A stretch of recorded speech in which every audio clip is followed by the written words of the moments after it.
नमस्कार, corona conclave में आप सभी का स्वागत है। मैं हूं आपके साथ विपनेश माथुर और हमारी इस खास पेशकश का मकसद है कि राज्यों में वैक्सीनेशन को लेकर कैसी तैयारी चल रही है, क्योंकि अब कोरोना को हराने की बारी है। और इसी कड़ी में हमारे साथ खास मेहमान मौजूद हैं। छत्तीसगढ़ के स्वास्थ्य मंत्री टीएस सिंहदेव जी हमारे साथ मौजूद हैं। सर, आपका बहुत बहुत स्वागत है। धन्यवाद विपनेश जी, बहुत बहुत धन्यवाद।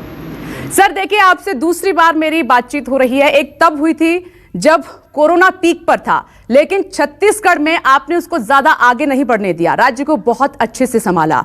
अब दूसरी बार बात अब तब हो रही है वैक्सीनेशन को लेकर, जब तैयारियां आप उसी हिसाब से कर रहे हैं जैसे पहले की थी। तो सर, मेरा सवाल यही है, क्योंकि आपने राज्य को हमेशा आधुनिक सुविधाओं की, स्वास्थ्य सुविधाओं की सौगात दी है, तो अब वैक्सीनेशन को लेकर क्या रोड मैप है आपका?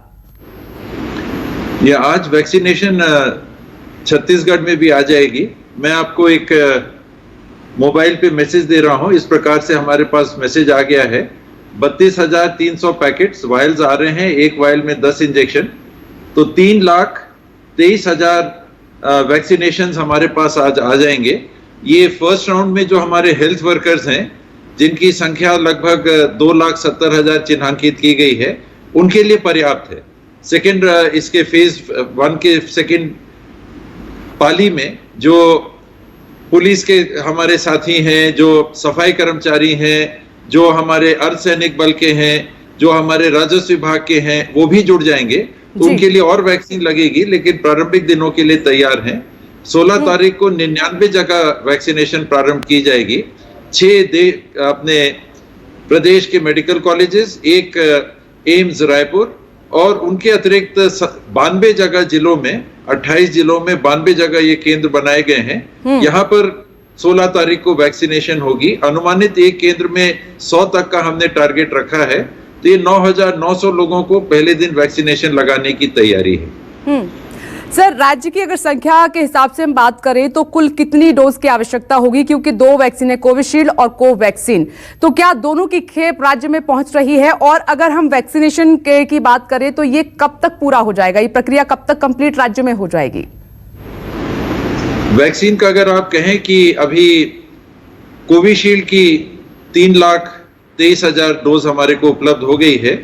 ये उतने तक के लिए तैयार है। 3 करोड़ लगभग की आबादी है। यदि सबको लगना है तो 3 करोड़। ऐसे बच्चों को अगर छोड़ देते हैं, 10 साल से कम उम्र, 12 साल से कम उम्र को छोड़ देते हैं, तो करीब 20% आबादी उसको कम कर देना चाहिए।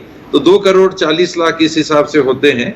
समय जो आपने पूछा, 1,349 ये वैक्सीनेशन फैसिलिटीज हम लोगों ने चिन्हांकित की हैं, और एक में अगर 100 होता है तो आप देख सकते हैं कि ये 1,35,000 वैक्सीनेशन एक दिन में लग सकते हैं, यानी 20 दिन में 26 लाख। और 20 दिन की अगर 6 महीने अगर आप पकड़ लीजिए, तो उसको 6 से हम गुना करते हैं, तो करीब 1.5 करोड़ के आसपास हम वैक्सीनेशन 6 महीने, उतने समय के अंदर, 6 महीने के अंदर लगा सकेंगे। शेष आबादी को लगने में ये अनुमान लगाया जा रहा है कि ये 1.5 से 2 साल तक की भी प्रक्रिया हो सकती है। वैक्सीन की उपलब्धता, लोगों को लगाने की स्वेच्छा, कितने लोग सामने आते हैं, ये उस पर निर्भर करेगा। पहला फेज 30 करोड़ लोगों को जो लगने का है, इसका अनुमान जून जुलाई तक लगने का है पूरे देश में और छत्तीसगढ़ में भी। जी, तो सर, प्राथमिकता सबसे पहले किन लोगों को दी जा रही है? स्वास्थ्य जो कार्यकर्ता हैं, फ्रंटलाइन स्वास्थ्य हेल्थ वर्कर्स हैं, ये फेज 1 की प्रायोरिटी 1 और फेज 1 की प्रायोरिटी 2, जो पुलिस कर्मी है फ्रंटलाइन में, जो सफाई कर्मी है फ्रंटलाइन में, जो राजस्व विभाग के अधिकारी कर्मचारी हैं फ्रंटलाइन में, अर्धसैनिक बल फ्रंटलाइन में, ये इन लोगों को प्रायोरिटी मिलेगी। सर, सबसे ज्यादा जो बड़ा सवाल है वो टेम्परेचर को लेकर है, तो राज्य में कैसी व्यवस्था कोल्ड स्टोरेज को लेकर की गई है? सर, 630 पॉइंट पहले से हमारे यहाँ स्थापित हैं। उदाहरण के लिए जो पोलियो के टीके लगते हैं, पोलियो के ड्रॉप्स लगते हैं, उनको स्टोर करना, अन्य फैसिलिटीज को स्टोर करना, तो ये 630 पॉइंट्स हमारे पास पहले से स्थापित है। इनमें 81 हमने नए जोड़े हैं, प्लस 150 की और तैयारी रखी है। जब काम चालू होगा तो वास्तविकता दिखेगी कि और की आवश्यकता पड़ेगी कि नहीं पड़ेगी। तो ये पॉइंट्स रहेंगे जहां से कि टीकाकरण टीके स्टोर किए जाएंगे। 2 से 8 डिग्री टेम्परेचर चाहिए, चाहे वो कोवैक्सीन आएगी बाद में, चाहे कोविशील्ड अभी आई है, इनको 2 से 8 डिग्री टेम्परेचर में रखना है। और इनके टेम्परेचर के कंट्रोल की रिकॉर्डिंग जहां से ये बन रहे हैं, पॉइंट ऑफ मैन्युफैक्चर से पॉइंट ऑफ वैक्सीनेशन तक, ये ऑनलाइन इसकी ट्रेसिंग होगी कोविन ऐप के माध्यम से। और ये सुनिश्चित किया जाएगा कि टीके उस तापमान में, उस टेम्परेचर रेंज में रखे जा रहे हैं और जिनको लग रहा है उस टेम्परेचर रेंज में वो हैं। जो बॉक्सेस जाएंगे जिसके अंदर वैक्सीन जाएंगी, ये 1349 केंद्र मैंने बताया टीकाकरण वाले, उन तक जो वैक्सीन जाती है, जैसे पोलियो के ड्रॉप्स जाते हैं वो डब्बों में, उसी प्रकार से ये जाएगा। तो हम लोग को लगता है कि हम लोग तैयार हैं। जो कमियां आएंगी प्रैक्टिकली जब देखेंगे, वास्तविक काम देखेंगे, तो उनको सुधारते जाएंगे, उनको ठीक करते जाएंगे। और सर, सुरक्षा को लेकर किस तरीके की व्यवस्था की गई है? क्योंकि कई बार हमने देखा है कि प्राथमिकता के तौर पर लोग पहले ले लेना चाहते हैं उस चीज को, तो भगदड़ जैसी स्थिति ना बने, इस बात का किस तरह से ख्याल रखा गया है? इसकी संभावना जरूर है। और ड्राई रन में जो ट्रायल रन था उसमें यही सब हम लोगों ने समीक्षा की थी। एक जो फैसिलिटी रहेगी जहां पर टीकाकरण होना है, गेट से ही प्रयास रहेगा कि वो 100 लोग जो उस दिन टीकाकरण करने के लिए जिनके नाम है उन्हीं को एंट्री दी जाए। सेकेंड पॉइंट चेकिंग का रहेगा जहां उनका रजिस्ट्रेशन होगा, तो अपने परिचय पत्र को लेके आएंगे और जिनके 100 नाम आए हैं उनके परिचय पत्र से तालमेल किया जाएगा। तो जिनका नाम है फिर वो पहले कमरे में भेजे जाएंगे जो वेटिंग हॉल रहेगा। और वेटिंग हॉल से फिर टीकाकरण का केंद्र दूसरा कमरा रहेगा, वहां पारी पारी उन लोग जाएंगे। एक दिन में अगर 100 टीके लगने हैं और 8 घंटे हम काम करते हैं तो आधे घंटे की 16 पालियां हो गई। तो हर आधे घंटे में अगर हम 6 टीके लगा देते हैं तो ये 96 टीके हो जाते हैं, लगभग 100 मान लीजिए। तो कोई बहुत प्रेशर नहीं होगा, केवल ये देखना है कि लोग बहुत जल्दी समय से ना आ जाएं कि 8 घंटे तक काम जिसका होना है, जिनका आखिरी में लगना है वो पहले आ गए, तो उनको वेट ना करना पड़े। ये सब प्रैक्टिकल बातें आएंगी, वरना मुझे आज के दिन नहीं लग रहा है कि बहुत दिक्कत होनी चाहिए। एक पॉइंट जहां हमको और सजग होना होगा, टीकाकरण के बाद आधे घंटे जो वॉच करना है, तो वहां लोग जल्दी ना चले जाएं। घर जाके रिएक्शन होगा तो बहुत मुश्किल होगी संभालना।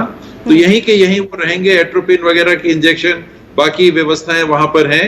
बहुत सीरियस कोई केस होगा तो एम्बुलेंस से लिंक किया हुआ है। संभवतः प्रयास ये किया गया है कि किसी न किसी स्वास्थ्य केंद्र के नजदीक ही टीकाकरण केंद्र हो।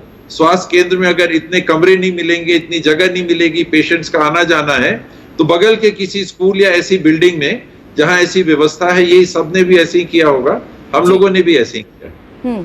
अब सर, इसके बीच में एक सवाल ये भी उठ जाता है कि बहुत सारे ऐसे इलाके हैं, मैं उन इलाकों की बात कर रही हूँ जो आदिवासी इलाके हैं, वहाँ पर डेवलपमेंट उतना है नहीं, सड़कें उतनी है नहीं, तो ये एक बहुत बड़ी चुनौती रहेगी कि वहाँ पर वैक्सीन पहुँचाना, और इन केस अगर किसी को रिएक्शन हुआ तो फिर ट्रैकिंग सिस्टम किस तरह से काम करेगा, फिर उनको इतनी जल्दी कैसे वहाँ से लेकर हॉस्पिटल पहुँचाया जाएगा? सर, ये बहुत महत्वपूर्ण सवाल है।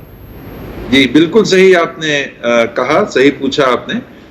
कुछ अनुभव हमारा है, बल्कि निरंतर अनुभव हमारा है ऐसे क्षेत्रों में जाने का जहां मितानिन के माध्यम से हम पहुंचे हुए हैं। और कई जगह नदी नालों को पार करके जाना पड़ता है, आज भी डोंगे में जाना पड़ता है, पैदल नदी पार करके स्वास्थ्य कार्यकर्ता जाते हैं। वो कोल्ड बॉक्सेस को लेके कैरी करके जाते हैं, उनका वजन बहुत नहीं होता। हो सकता है उस पार अगर रोड है तो वहां से मोटरसाइकिल या साइकिल या पैदल जाके काफी मेहनत लगती है इन इलाकों में। तो सामान्य गतिविधियों के साथ अभी मलेरिया मुक्त बस्तर और मलेरिया मुक्त छत्तीसगढ़ का अभियान हम लोगों ने चलाया, और इसमें देखा कि ये जो अमला है इनने बहुत मेहनत की और 95% नागरिकों तक पहुंच के, छोटे बच्चे से लेके सियान तक पहुंच के इन लोगों ने मलेरिया का चेकअप किया। तो ये बड़ी सफलता हम लोगों के लिए थी। 2 फेज जिसके हो चुके हैं और तीसरा फेज जिसका चल रहा है। तो पहुंच स्वास्थ्य विभाग की कठिन परिस्थितियों में भी वर्तमान में बनी हुई है, और उसी पे हमारा विश्वास है। जो इंपॉर्टेंट आपने संवेदनशील पॉइंट उठाया कि अगर इमरजेंसी ऐसी जगह में आ गई तो हम त्वरित कैसे पहुंच। दूसरा, केंद्र सरकार से ये कहा था कि इलेक्शन में भी, इलेक्शन के समय में भी हेलीकॉप्टर से लिफ्ट की व्यवस्था रहती है। तो ऐसे इलाकों में हेलीकॉप्टर तैनात है, उदाहरण के लिए जगदलपुर या अन्य जगहों पे, तो इमरजेंसी में हमको हेलीकॉप्टर उपलब्ध करा देंगे क्या? तो ये पहल हम लोग कर रहे हैं। आपने बिल्कुल ये सही सवाल उठाया। बिल्कुल सर, ये चिंता थी इस बात को लेकर और इसीलिए जानना जरूरी था। और सर, क्या हम जो लोग हैं वहाँ के और तमाम जो ग्रामीण इलाके हैं उनको ये समझाने में कामयाब हो पाए हैं कि कोरोना कितना घातक है और इसके लिए वैक्सीन लगनी बहुत जरूरी है?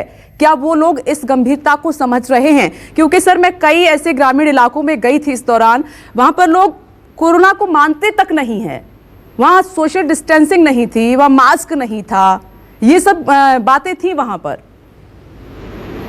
आपका जमीनी अनुभव है, सच्चा सही अनुभव है। और कई जगह लोग ये कहते हैं कि हमारे यहाँ तो कोरोना आया ही नहीं है, इसकी बात यहाँ क्यों आप कर रहे हो? तो जब 100% वैक्सीनेशन के लक्ष्य की तरफ हम जाएंगे तब उस स्थिति से उसका सामना करना पड़ेगा, क्योंकि ऐसे क्षेत्रों में टेस्टिंग के लिए भी जब हम बोलते हैं तो लोगों में हिचक है। वो कहते हैं क्या जरूरत है टेस्टिंग करने की, हम तो ठीक हैं। और दूसरा पहलू इसका कि एक तो वो कह रहे हैं कि हम ठीक हैं, हमारे तरफ से, शासन की तरफ से, विभाग की तरफ से ट्रेसिंग जिसको कहते हैं कि क्या वहां बाहर से आना जाना हुआ है। तो जो लोग बाहर से आए जाए हैं पूरे गांव के, पहले उनका भी बैकग्राउंड लेना। हर हफ्ते मितानिन घर घर जा रही हैं, एक कार्यक्रम स्वास्थ्य अभियान के नाम से, विशेष स्वास्थ्य अभियान के नाम से हम चला रहे हैं, SSA के नाम से चला रहे हैं। तो हर हफ्ते जाके हम कोरोना के लक्षण या अन्य ऐसे लक्षण जो कोरोना से मिल सकते हैं और बातों को भी पूछ रहे हैं, ताकि लोगों का विश्वास हो कि नहीं सिर्फ कोरोना, सिर्फ कोरोना, सिर्फ कोरोना, कि नहीं हम और भी आपके लिए पूछ रहे हैं। और उस आदान प्रदान से जो विश्वास संबंध का बनता है, तो ये स्वास्थ्य अभियान जो चल रहा है हर हफ्ते जाके चेकअप करने का, वो भी हमको मदद करेगा। और पहले पालियों में जिन लोगों को इंजेक्शन लग जाएगा, वैक्सीनेशन हो जाएगी, उनकी भी जानकारी जाएगी, क्योंकि हर गांव की मितानिन को एक इंजेक्शन लग जाएगा, वैक्सीनेशन हो जाएगी, तो खुद जाके एक न्यूज कैरियर के रूप में काम करेंगे कि देखिए मैं भी लगा के आई हूं, मेरे को कोई विपरीत प्रभाव नहीं पड़ा है, मैंने लगा लिया, मेरे लिए अच्छा है, आप भी लगा लो। तो ये कॉन्फिडेंस बिल्डिंग हमको करना पड़ेगा। लेकिन जो आपने कहा वो सही बात। सर, बहुत बहुत शुक्रिया न्यूज़ 24 से बातचीत करने के लिए, और आपने बहुत डिटेल में बताया कि राज्य सरकार की कैसी तैयारी है वैक्सीनेशन को लेकर। शुक्रिया सर।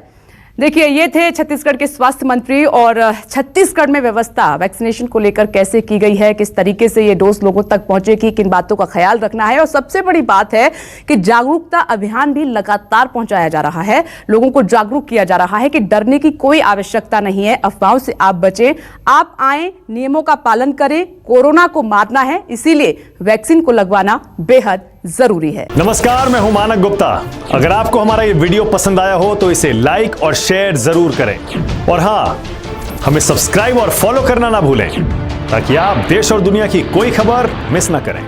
चाहे कोई ब्रेकिंग न्यूज हो या कोरोना वायरस से जुड़ी कोई भी अपडेट, पॉलिटिक्स हो या आपकी जेब से जुड़ी कोई खबर, इलेक्शन की कोई न्यूज हो, कोई कंट्रोवर्सी हो या फिर कोई वायरल वीडियो, सब कुछ मिलेगा न्यूज़ 24 पर। तो जुड़े रहिए हमारे साथ और देखते रहिए न्यूज़ 24।